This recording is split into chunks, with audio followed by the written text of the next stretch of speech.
بدترین مخلوق ہوں گے. یہ ساری باتیں ہم کو بتائی گئی. اب علماء اچھے کون ہیں، کھوٹے علماء کون ہیں، ان کو کیسے پہچانیں گے؟ ہمارے علماء کے ساتھ جڑ کر رہیں گے تو پہچانیں گے. ان کے پاس کوئی علامت نہیں ہے، البتہ بڑی پگڑی باندھیں گے، ہری پگڑی. سر آدھے کلو کا ہے، 2 کلو کی پگڑی رہے گی. کتنی بڑی پگڑی رہتی، اللہ کتنی بڑی پگڑی ہے بھائی. بہت خوش ہو جائیں گے. ڈریس ان کا ایسا رہے گا، پہن کر آئیں گے تو معلوم ہوگا بہت بڑے عالم صاحب ہیں. کیسے گمراہ کرتے تھے. ایک چھوٹا واقعہ ذکر کر جاتے ہیں. ایک مولوی صاحب کو بلا کر لائے، جاہل مولوی صاحب نہیں تھے، جاہل تھے. بلا کر لے آئے تقریر کرنے کے لیے. تقریر وہ کچھ بھی نہیں، بیٹھے رہتے تھے. ان کے جو شاگرد رہتے تھے، شاگرد نہیں بلکہ ان کو سر پر چڑھانے والا، کیا حضرت کیا بات بولتے، کیا بات بولتے. اب ان کو پیشاب آ گیا. بلا کر بولے موت آتا جی، موت آتا. پیشاب کو موت بولتے نا. فوراً بولے ماشاء اللہ کیا بات بولے، موتو قبل ان تموتو، مرنے سے پہلے مر کر دیکھو مزہ کیسا ہے.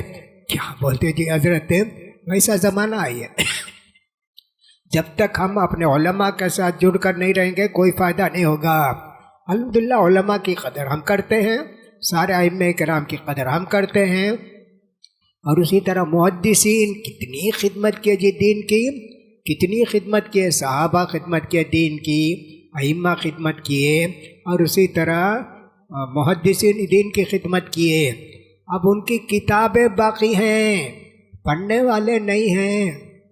پڑھنے کی ضرورت ہے. ہمارے علماء کے ساتھ جڑ کر رہیے تو انشاءاللہ آپ کا بھی فائدہ ہوگا، لوگوں کا بھی فائدہ ہوگا. ہمارے گھروں میں بہت ساری باتیں اس لیے مصیبت بن گئی ہیں. شادی ہو جاتی، بیٹی کو دے دیے کسی ایسے آدمی کے گھر میں جہاں بدعت و خرافات ہیں، بدعت و خرافات ہے، ایسے ہو جاتا ہے نا. اب کیا کرتے، ان کی طرف سے دعوت آئی، آج میلاد کی دعوت ہے، سمدھی کو بھیجے دعوت نامہ. اب یہ پوچھتے میلاد کی دعوت کو جا سکتے کیا؟ نہیں جی نہیں جانا، بدعت ہے. ارے ہماری بیٹی کو ستائیں گے نا، ہماری بیٹی کو پریشان کریں گے نا. میں جاتا، کھاتا کیا بھی نہیں، جاتے بھی کھاتے بھی سب ہو جاتا. دین کو بچانے کی فکر نہیں، بیٹی کو بچانے کی فکر. ایک بڑی مصیبت ہمارے ساتھ ہو گئی ہے. رشتہ دیتے ہیں تو ایسے ہو جاتا ہے. لکھا ہے کہ ایک حنفی نے ایک اہل حدیث کی بیٹی کو رشتہ دیا ہے نا. تو انہوں نے کہا میں رشتہ اس لیے دوں گا، اس وقت دوں گا جب تم کتاب و سنت کے مطابق عمل کرو گے، ہے نا، ویسا کرو گے. وہ مان لیا، وہ بیٹی کے لیے، بیوی کے لیے مان لیا کتاب و سنت کی بات. لیکن آج کل کے علماء کیسے ہیں. میں بنارس میں رہتا تھا، جامعہ سلفیہ میں، وہاں ایک اہل حدیث لڑکی کی شادی ہوئی ایک حنفی سے. اب یہ جا کر نماز پڑھی تو رفع الیدین کرتی ہے. کہا نہیں کرنا، کہا نہیں، حدیث میں آیا ہے، میں پڑھی بھی ہوں، اور جو ہمارے والد بھی بولے، والدہ بھی بولی، میں حدیث بتا سکتی. کہا وہ سب نہیں چلے گا، یہی مذہب صحیح ہے. ایسا ایک جھگڑا ہوا. تو ایک آدمی تھے ابو القاسم نعمانی، جو ابھی دارالعلوم دیوبند کے مفتی بھی ہیں اور سب مدیر بھی ہیں. ان سے پوچھا گیا، تب بنارس میں تھے، عہدہ نہیں تھا ان کے پاس. انہوں نے کہا نہیں، وہ طلاق ہو جاتی. جو دین ہمارا نہیں، جو نماز ہمارے مذہب میں نہیں ہے وہ نماز نہیں ہوتی. نماز نہیں ہوئی تو، نماز نہیں پڑھے تو کافر ہو جاتے. اس لیے طلاق ہو جانا چاہیے. طلاق ہو گئی جی اس کی. پھر دیوبند کو یہ فتویٰ لکھے تو انہوں نے کہا نہیں، جاہل ہے یہ، ان کا فتویٰ غلط ہے. تو پھر وہ نکاح باقی نہیں رہا، ٹوٹ گیا تھا. ایسے جاہل علماء ہوتے ہیں جی. لہٰذا ہم کو معلوم ہونا چاہیے، جب بھی لڑکی دیں گے پوچھ کر سمجھ کر دیں گے کہ کیسے لوگ ہیں، کیا ہیں، ان کیا میلاد کرتے ہیں، کیا بدعت کرتے ہیں، کیا درگاہ کو جاتے ہیں، کیا سود کا پیسہ کھاتے ہیں، کیا ایسا دیکھ کر ہی ہم لڑکی کو دینا چاہیے۔ نبی کریم صلی اللہ علیہ وسلم نے فرمایا اذا جاءکم من ترضون دینہ وخلقہ فزوجوہ، تمہاری بیٹی کا رشتہ اگر ایسے آدمی سے آیا جس کا دین بھی صحیح ہے، اخلاق بھی اچھے ہیں، تو فوراً شادی کر کے دے دو۔ اگر تم ایسی لڑکی اس کے ایسے نوجوان سے شادی کر کے نہیں دیے، بڑا فتنہ ہوگا۔ تو لہٰذا ایک مجبوری لوگوں کی یہ بھی ہو جاتی ہے آج کل کہ صاحب اہل حدیث بنانے کے بجائے حنفی بن جاتے ہے نا، کتاب و سنت پر عمل کرنے کے بجائے درگاہ کو بھی جانا شروع کر دیتے، بدعتوں میں شریک ہو جاتے۔ یہ غیرت نہیں ہے جی، یہ غیرت نہیں ہے۔ غیرت تو یہ ہے کہ جم کر رہو۔ بیٹی کی طلاق ہوگی، بھائی اللہ لکھا، میری بیٹی کی طلاق ہونا بول کر اللہ لکھا تھا، ہو گیا۔ اتنا ایمان ہمارا مضبوط ہونا چاہیے۔ الحمدللہ ہم لوگ تو کوشش یہی کرتے ہیں جتنا ہو سکے کتاب و سنت کی باتوں پر عمل کریں۔ آمین زور سے بولتے ہیں، بولیں گے جی، اس میں کیا ہے؟ کتنی مسجدوں سے ہم لوگوں کو نکالا گیا ہے نا، کتنی مسجدوں سے ہم کو نکالا گیا، کتابیں لکھی گئی ہمارے خلاف، دلی میں کتابیں لکھی گئیں۔ ہم جب شروع میں ہمارے باپ دادا اسلام اہل حدیث مذہب قبول کیے، مارتے تھے، مسجد کو گئے، بھاگ یہاں سے، نہیں بولنا، رفع الیدین نہیں کرنا، آمین نہیں بولنا۔ اور یہ بھی ہوتا تھا اگر کوئی چلا گیا نماز پڑھنے کے لیے، کہتے دھو مسجد کو دھو، کتا آ گیا، دھوتے تھے جی۔ یہاں بھی کہتے ہیں یہ صدیق سرائے جو ہے نا، وہاں بھی کہتے ہیں کہ ایسے ہی تھا کہ وہاں ایک جگہ لکھا ہوا تھا اس مسجد میں وہابیوں کا فلاں کا داخلہ منع ہے۔ تو صدیق صاحب جو ہے وہ سرائے بنا کے وہاں جو ہے ایک طرح سے اہل حدیثوں کے لیے ایک راحت ملی۔ کتنی سب باتیں تھیں، بہت ساری باتیں تھیں۔ اب بھی میں نے دیکھا کرناٹکا میں سے سرسی سے ہبلی کو جاتے، وہاں چھوٹی چھوٹی مسجدیں ہی، نماز نہیں پڑھتا، اہل حدیث اگر چلا گیا اس مسجد کے اندر مارتے اور مسجد دھلاتے، رہی دھو کر جا، پانی لا کر بھی تو پانی لا، دھو کر جا، کتنا گندا کر دیا، تو انہیں خود نماز نہیں پڑھتا۔ آج بھی ویسے ہے جی۔ تو دعوت و تبلیغ کا کام بھی ہمارے ذمے ہے، ہم لوگوں کو دعوت و تبلیغ کا کام بھی کرنا چاہیے، جبھی چل کر ہمارے نوجوان سدھریں گے۔ قربانی دینا ہے جی، آرام کی قربانی۔ سوچتے رہتے ہفتے کا دن ہے تو اچھا سونا، اتوار کا دن ہے تو تفریح کرنا، ادھر جانا ہوتا۔ ہمارے نوجوانوں کے اندر ایسا ہو گیا ہے، ہم نہ ہو چاہیے کہ سب ہفتہ آتا ہے، آج کلاس چلے گی، صبح 9 سے لے کر 1 بجے تک 4 گھنٹے کلاس جی، اس میں جا کر علماء سے سیکھیں گے صحیح منہج کیا ہے، صحیح طریقہ کیا ہے، کتاب و سنت کے مطابق عمل کیسے کرنا ہے۔ چھوٹی چھوٹی سنت پر عمل کریں گے تو بڑی سنت پر عمل کرنے کی توفیق ہوتی، چھوٹی چھوٹی سنت چھوڑے تو بڑی سنت بھی چھوڑ دیتے۔ اس لیے ہم کو چاہیے کہ صاحب دین کے لیے وقت نکالیں، دین کا علم حاصل کریں۔ ہمارے نوجوان ایسے ہی تھے۔ نوجوانوں کی ذمہ داری آپ نے بہت ساری سنی کہ نوجوانوں کی ذمہ داریاں کیا ہے اور منہجی گمراہیاں کیا ہیں، اور منہج کی حمیت اور غیرت ہمارے اندر کیسا پیدا ہوگی۔ یہ کب ہوگا؟ جب کہ ہم دین کو سیکھیں گے، دین پر عمل کریں گے۔ عام طور پر ایسا ہو جاتا ہے، لوگ سمجھتے ہیں یہ جو وہابی لوگ ہیں نا، یہ اولیاء اللہ کے دشمن ہیں۔ کیا جی دشمن ہیں؟ کہا صاحب ان کو مانتے نہیں، ان کی درگاہ کو آتے نہیں، ان کی باتوں کو سنتے نہیں۔ ارے ہم ہی قدر کرنے والے ہیں جی چاروں اماموں کی۔ چاروں اماموں نے کیا کہا؟ میں اگر کوئی فتویٰ دیا اور حدیث اس کے خلاف ہے، میری بات کو اٹھا کر دیوار پر مارو، حدیث کو مانو۔ وہ مانتے کیا؟ نہیں مانتے۔ یہاں تک بھی ان کے اندر ہے معروف کرخی، حنفی ایک عالم گزرے ہیں، وہ کہتے ہیں کل آیت و حدیث لیس علی مذہبنا فہو اما مؤول و اما منسوخ۔ حدیث اور قرآن میں حنفی مذہب کے خلاف کوئی بات ہے تو وہ یا تو آیت منسوخ ہے نہیں تو حدیث منسوخ ہے، ہمارا عمل ٹھیک ہے نا، ایسا کرتے تھے۔ میں آج بھی سنایا، یہ جو ایک امام کو ماننے کی بات ہے نا، کتنی بڑی گمراہی ہے۔ مکہ جانتے سب کے سب قبلہ ہے، کعبہ ہے، لڑائی ہوتی تھی چاروں مذہب میں۔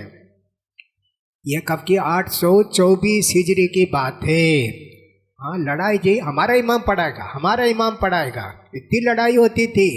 یہاں تک کہ وہ ایک گمراہ بادشاہ تھا مصر کا، اس نے کہا یہ 4 دیوار ہے نا، چاروں کو دے دو، حنفی یہاں کھڑو، مالک یہاں کھڑو، شافعی یہاں کھڑو، حنبلی یہاں کھڑو، ہو گیا جی۔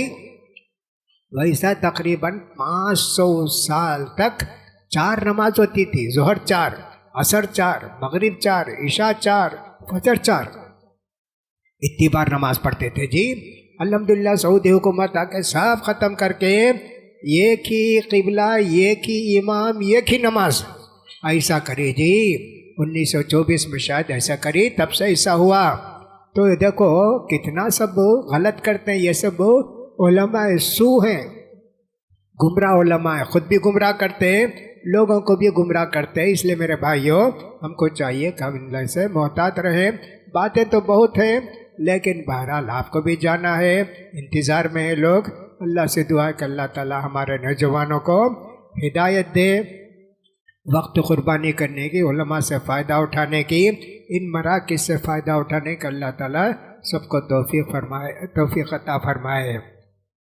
میرے ذمہ لکھا ہے کہ شکریہ بھی ادا کرنا ہے، لہٰذا میں رائے پیٹا اور ٹرپلیکن کی جمعیت کے ذمہ داروں کی طرف سے آپ سارے لوگوں کا شکریہ ادا کرتا ہوں کہ آپ نے اس اجتماع میں شرکت کر کے علماء سے فائدہ اٹھایا۔ اللہ تعالیٰ آپ کے آنے کو بھی، بیٹھنے کو بھی، سننے کو بھی قبول فرمائے، اور جو سنے ہیں اس کے مطابق عمل کرنے کی توفیق نصیب فرمائے۔ اور ہمارے اسد اللہ بیگ صاحب کا بھی شکریہ ہے کہ انہوں نے اس مسجد میں پروگرام کرنے کے لیے انتظامات کیے، اللہ تعالیٰ ان کو بھی جزائے خیر دے۔ وآخر دعوانا الحمدللہ رب العالمین، سبحانک اللہم و بحمدک، اشہد ان لا الہ الا انت، استغفرک و اتوب الیک۔